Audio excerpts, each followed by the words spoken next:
Hello class 5th students. Now today is your English class.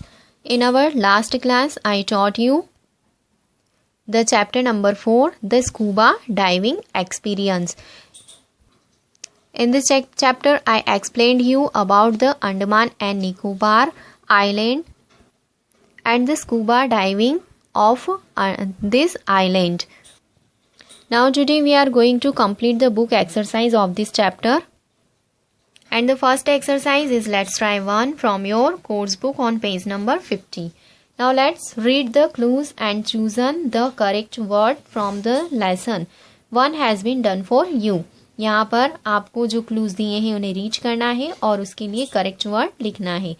An 11 letter word which means the activity of swimming while using a tube that you hold in your mouth to help you breathe.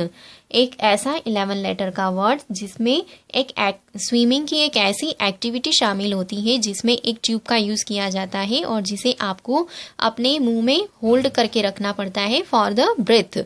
Now the name is snorkelling. Next a 6 letter word which means unusual, exotic.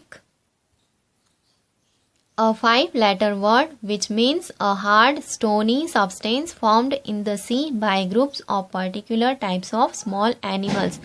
This is coral. Next is an 11 letter word which means very exciting to look at, spectacular.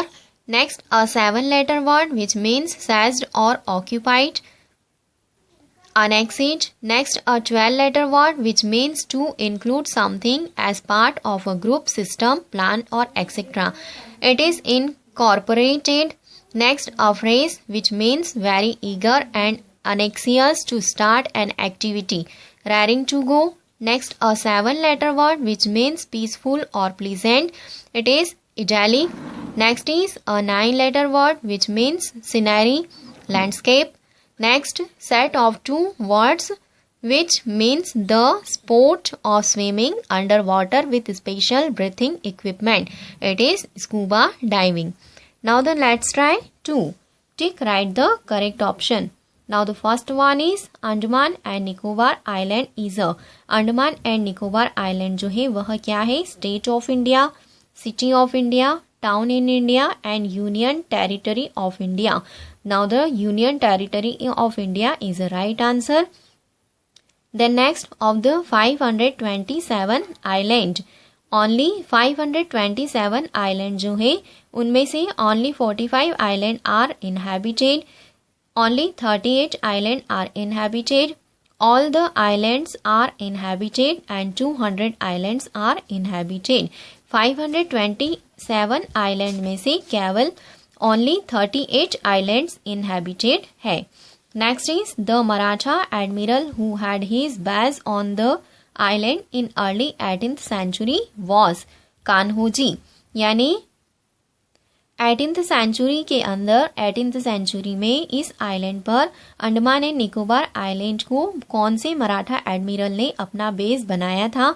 Kanhoji. Next, hundreds of anti-British Indians were tortured to death or simply executed in the infamous jail known as. इस famous jail के अंदर anti British Indian यानी British ने anti British Indians यानी British सरकार का विरोध करने वाले जो स्वतंत्रता संग्राम सेनानी थे उन्हें यहाँ पर डेथ के लिए, मौत के लिए टॉर्चर किया गया और उन्हें सजा दी गई थी. उस जेल का नाम कौन सा है? नीला पानी, dangerous pani, kala pani and safe pani. It is Kala Pani. Next is when India achieved independence in 1947 the Andaman and Nicobar island were. 1947 में जब इंडिया ने इंडिपेंडेंस अचीव की थी तब अंडमान एंड निकोबार आइलैंड था. क्या था? Separated from the Indian union, incorporated into the Indian Union, attacked by the Britishers, gave to the Britishers.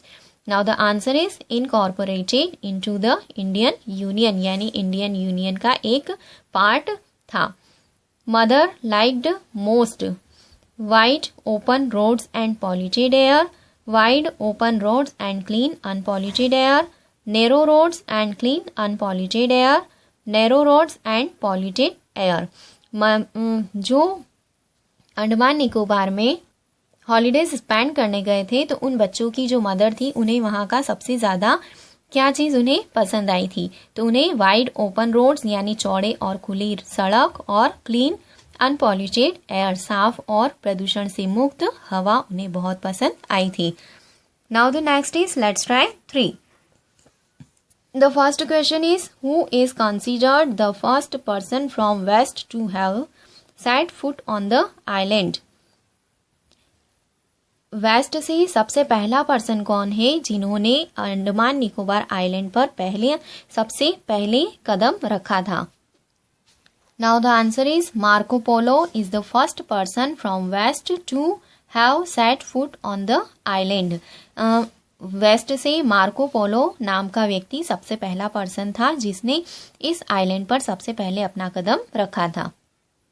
Now the next question is, Kanhoji Angre, a Maratha admiral, had his base on the island in the early 18th century. How did he take advantage of his situation? Kanhoji Angre जो Maratha admiral थे उन्होंने 18th century में इस island को अपना base बनाया और उन्होंने यहाँ से किस तरह से फ़ायदा उठाया था, इस सिचुएशन का फ़ायदा किस तरह से उठाया? Kanhoji Angre attacked the passing Portuguese, Dutch and English merchant vessel from the island on their way to or from their various Asian colonies. Kanhoji Angre ने यहाँ से गुजरने वाले पुर्तगीज, डच और जितने भी अंग्रेजी व्यापारी थे उन सब के ऊपर उन्होंने यहाँ से हमला किया था, अटैक किया था। Now the next is, what sight greeted Rohan and his family when they landed in Port Blair? जब रोहन और उसकी फैमिली ने पोर्ट ब्लेयर पर लैंड किया तब वे क्या देखने के लिए बहुत एक्साइटेड थे? Rohan and his family were thrilled to see the amazing tropical beauty island covered in dense forest with white sandy beaches and miles of deep blue sea. Rohan और उसकी फैमिली वहाँ की ट्रॉपिकल ब्यूटी जो भौगोलिक सुंदरता थी उसे, साथ में उस वह आइलैंड जो चारों ओर से डेंस फॉरेस्ट से घिरा हुआ था उसे, और वहाँ की वाइट सैंडी बीचेस जो मीलों तक फैले हुए थे उन्हें देखने के लिए, और मीलों तक फैला हुआ गहरा नीला समुद्र, इन सबको देखने के लिए बहुत ज़्यादा एक्साइटेड थे। Next 4 number is, which places did Rohan visit in Port Blair with his family? What is special about Mahatma Gandhi marine national park?